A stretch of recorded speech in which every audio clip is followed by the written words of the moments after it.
সুপ্রিয় দর্শক, আসসালামু আলাইকুম।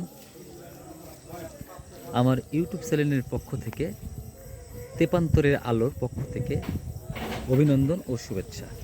আপনারা দেখতে পাচ্ছেন আমাদের এলাকায় বাগমারার শেষ প্রান্তরে, আত্রারের পশ্চিম প্রান্তরে, বিশ্ব রোডের পশ্চিমে অনেকগুলো হাজার হাজার শত শত মহিষের পা। মনোমুগ্ধকর, না দেখে ভিডিও না করে থাকতেই পারলাম না। আপনারা এই ভিডিও না দেখলে অনেক মিস করবেন। কাছে এসে দেখলে বুঝবেন, হ্যাঁ, যে আমরা কিছু মহিষ লালন পালন করি।